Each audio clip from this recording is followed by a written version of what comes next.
Hello and welcome to another episode of the Embodied Union podcast. And I'm Lindsay. I'm Charlie. And today we're going to be going deeper into self-revealing. This is really in service to the couples that we already work with, but it's also going to be gold for you if you've been listening to this and you kind of know what self-revealing is. You might have been in the practice of it and you might be wondering why it doesn't go so well. Like when we talk about it, it's like, oh, it sounds great on paper. Yeah, we're like, how are people not getting this right? Like it's something that we really advocate for and we've shared with so many people and couples. And it's such a foundational piece, I believe, in relationship, which kind of really transformed how I do relationship. Yes, and not just with me, like this skill of self-revealing can be mapped across into any relationship. It's a way to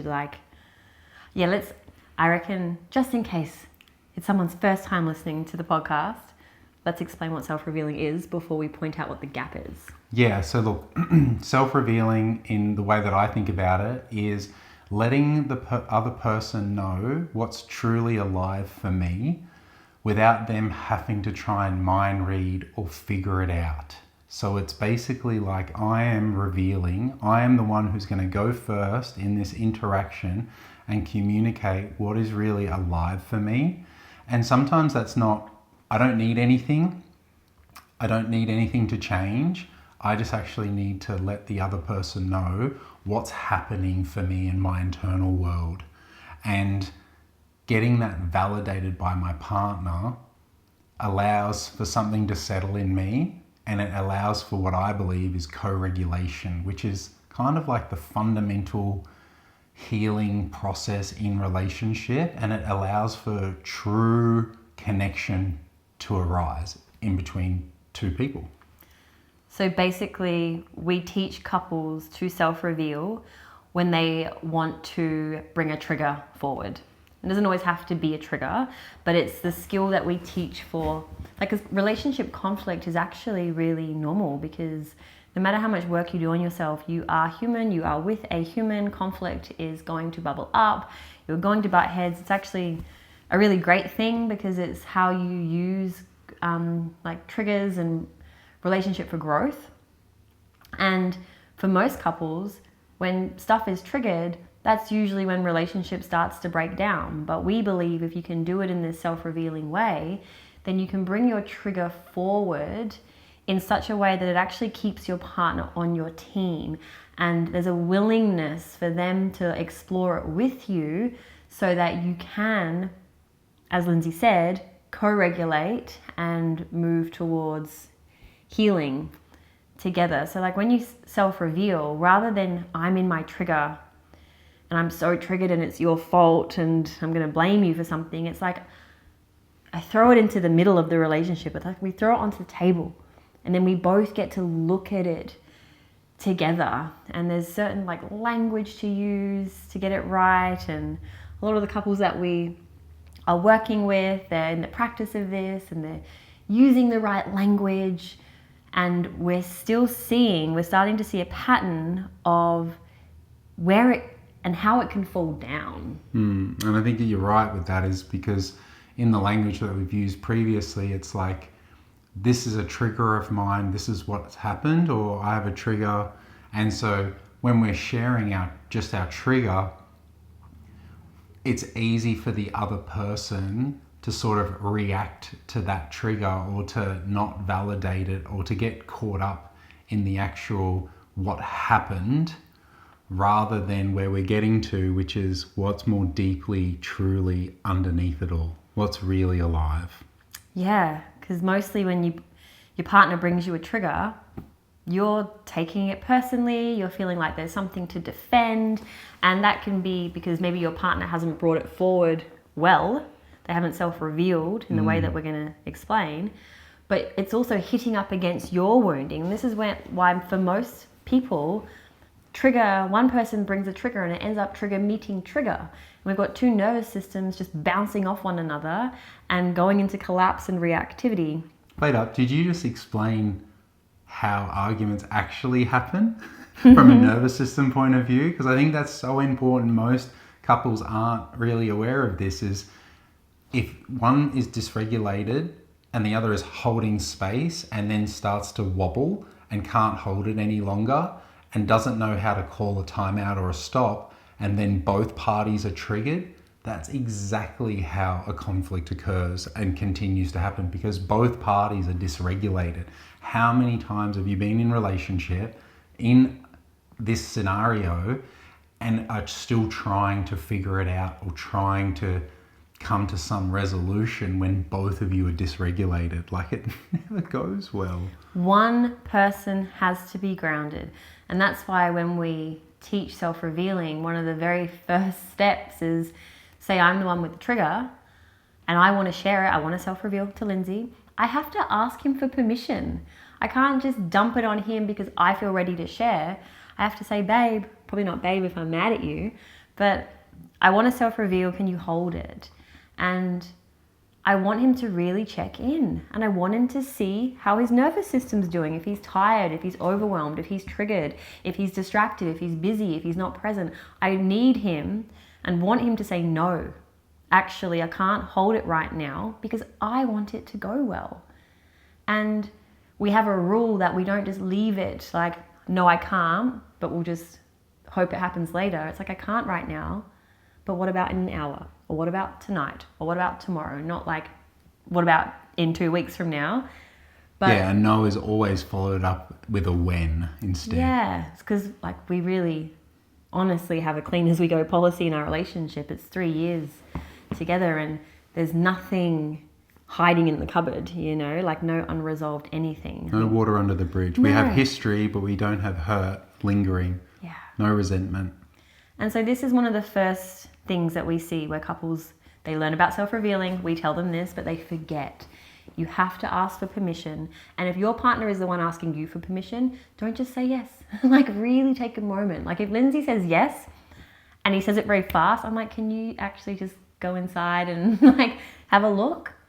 And like see if you really can, because you really do. Like Lindsay was saying, you need one person to be able to be like, yeah, I'm actually pretty grounded right now. I'm able to hold something that's probably about me and probably potentially triggering. And I'm saying, yes, I can hold that. So that is the first thing. That's one of the things where we see self-revealing fall to pieces. Mm-hmm. No one's asking for permission and no one is checking in. The next, just go right in. Yeah. This is the big one.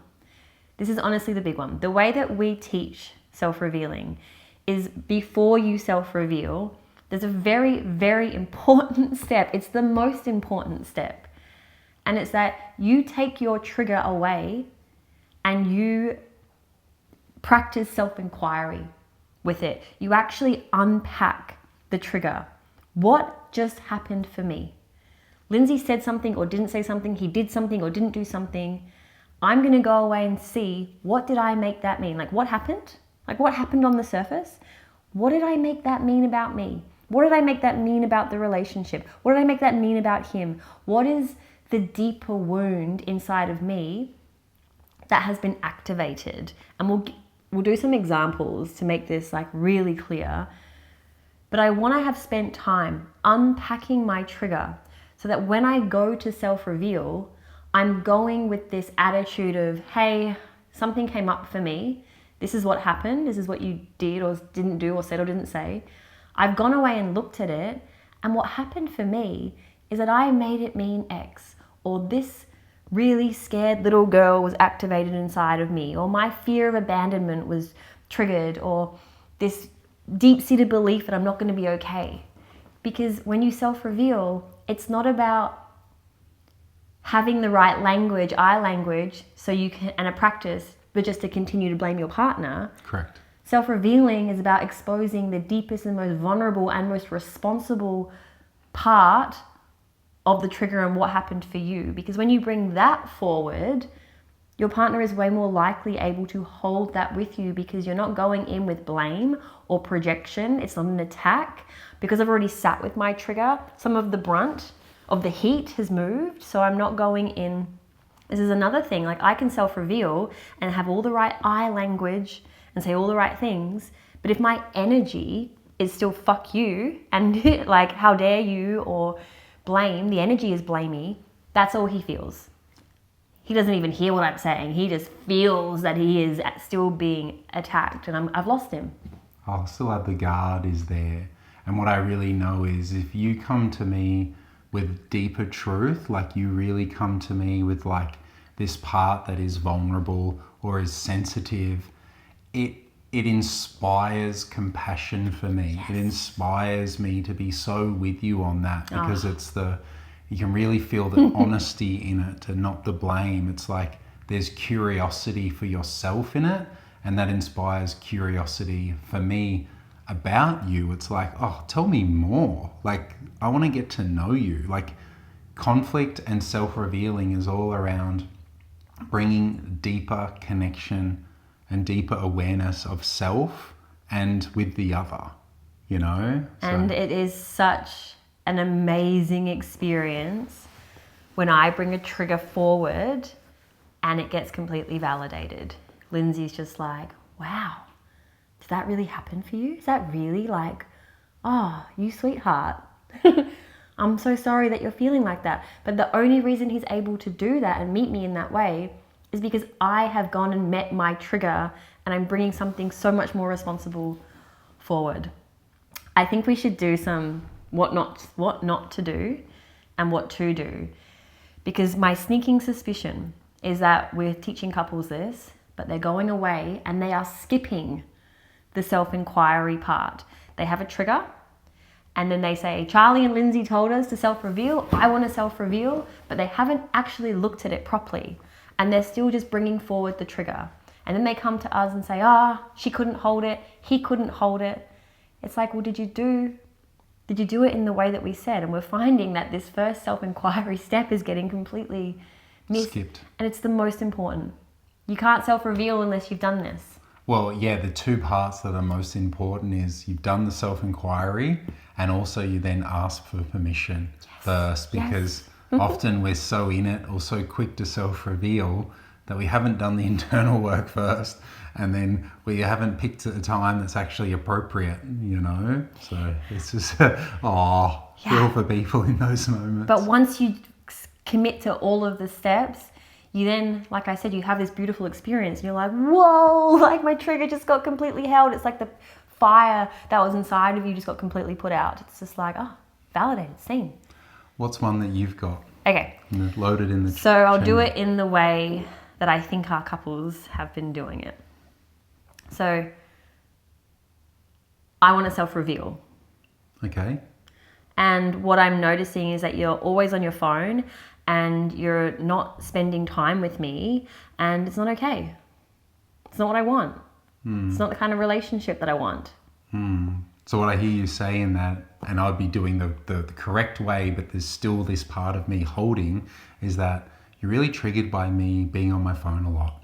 And it feels like it's not the level of relationship that you want to have. Hang on. I think because I've just shared it with you in a very dysfunctional way, you wouldn't meet me like that. You'd actually meet me with a trigger. You just met me in the responsible way, like I did a really good job, which I didn't deserve. So I want you to meet me in the way that it probably would get met if I came at you. All right. Okay. I'm going to say it again. Okay. You go for it. All right. So I notice that you're just constantly on your phone, and I find it really unattractive. I'm noticing that I feel less attracted to you, and it's just not the kind of relationship. Like, I want to have quality time, and I'm not feeling met at all. Right. Well, tell me how you really feel then. That is how I feel. And I'm trying to self-reveal. So can you hold it properly and validate what I'm saying? I can't, because the way that you've dished it out is bullshit.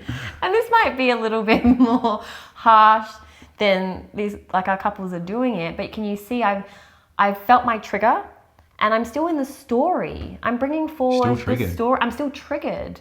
And so I'm like, I'm going to self-reveal because I learned it from Charlie and Lindsay. And he should be able to hold it. He should be able to hold that because I set it up. I told him I want to self-reveal. You have to do it like this. So I've noticed that Lindsay is spending a lot of time on his phone, and my story is, this is not the kind of relationship I want. I feel like I'm not getting my quality time needs met.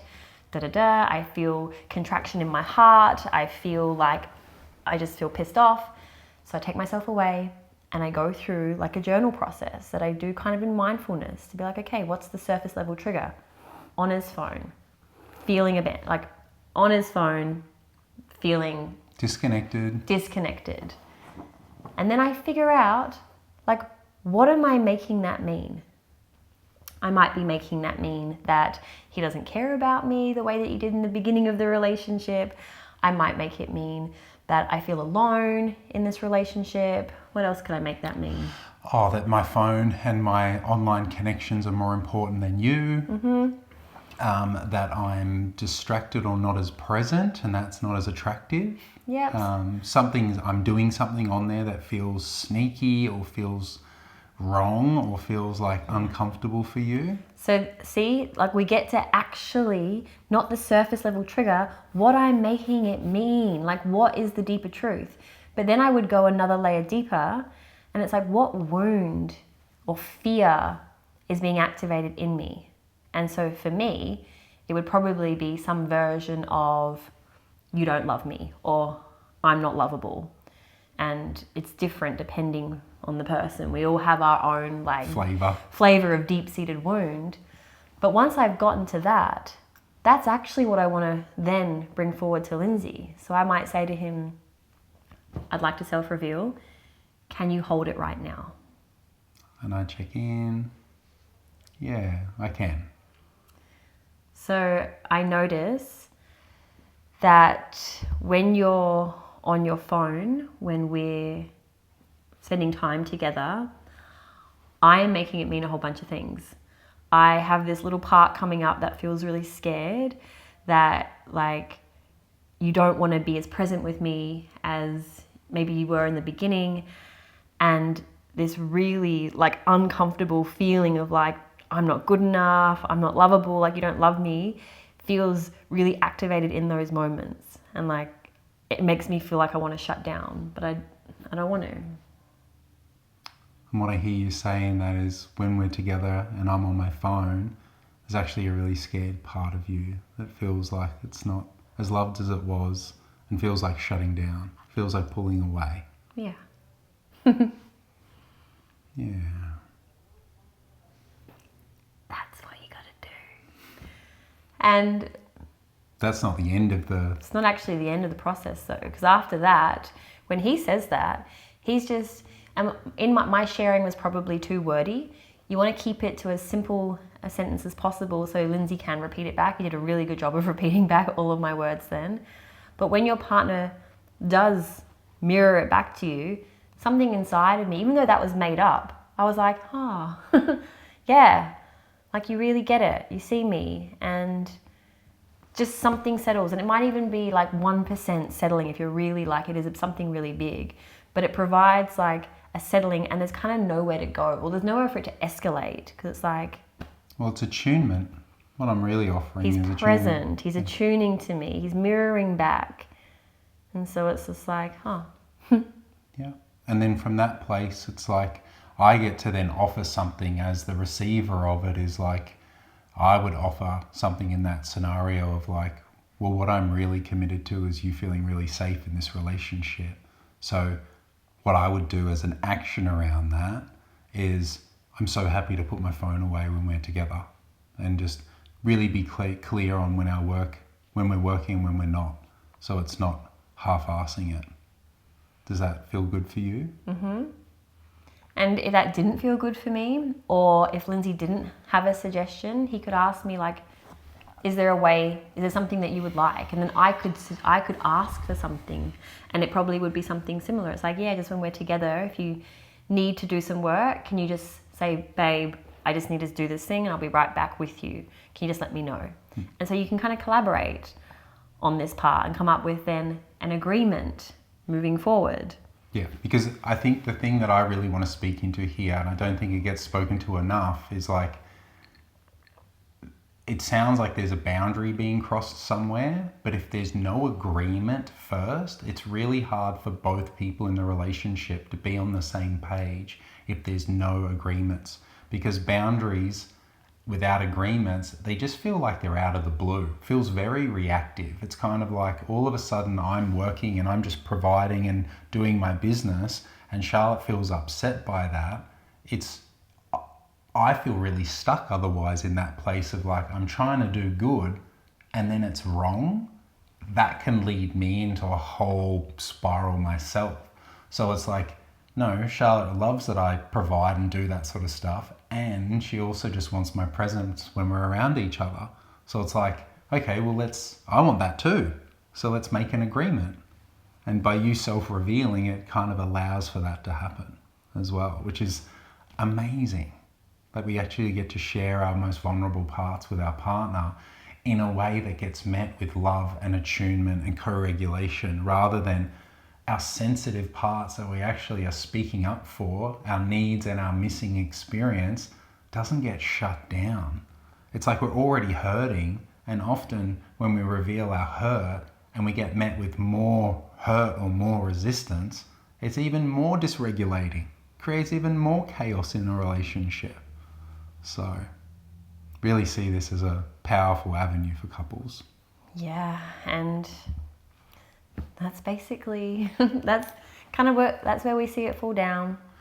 And I think there anything else? Any gaps? The part around this that we speak into so often with couples is relationship work is also self-worth and self-work. So we need to be doing our own inner work and our own inner inquiry to know ourselves enough to know how to reveal it to our partner. And I think that's the thing. It's so easy to take our partner personally and make our partner our parent, or make our partner responsible for our hurt in relationship, but we're only ever in relationship with ourselves. And our partner is just mirroring back our own stuff that we need to work on. So do the work on it. No, and what we're offering when we work with couples is how to do the inner work and how to bring that to the relationship, so we can be in devotion to the relationship by being in devotion to ourselves. Yeah, that's the thing. It's really difficult to implement self-revealing if you don't have a level of self-awareness and curiosity about your own triggers and have that capacity to self-inquire. And it's normal to find that challenging in the beginning, because when you're triggered, you're just triggered. It's so easy just to really feel like your partner is the source of your suffering, because if they hadn't said or done that, they wouldn't be feeling like this. But that's like a trap that the ego sets for us. Like, all of our triggers are little neon signs flashing at us to turn around and look at ourselves. And we still get to set our relationship up really powerfully and have the experience we want. But when we just see our partner as the problem and the reason why we feel like this, it's like we just get stuck. We get stuck on a merry-go-round and like looping of triggers, not creating healing. So yeah, it's so important. I think it's so true. I think that is really one of the gifts of what we offer, is that it's not just come and learn how to communicate in your relationship. It's come and learn how to do your solo work so you can show up differently. And yes, we can teach you the skills of relationship, but the biggest skill of relationship is knowing how to turn around and look at yourself. So don't skip the self-inquiry. If you are one of our beautiful couples clients, know that this is said with so much love. We want you to get this right, and you need to follow the steps. You will have a different experience. Yeah, and for those new people that are just, listening to the podcast and listening along, I hope that you've learned something from today and gotten some value out of it. We know that so many of you listeners out there that tune in all the time to all of our episodes I love that. and binge listen to us. We really appreciate you, and we're having such a good time to bring this work and our body of work together. So thank you. That feels complete for me. Anything else to add there? Just a kiss, my love. I love you, critter. I love you.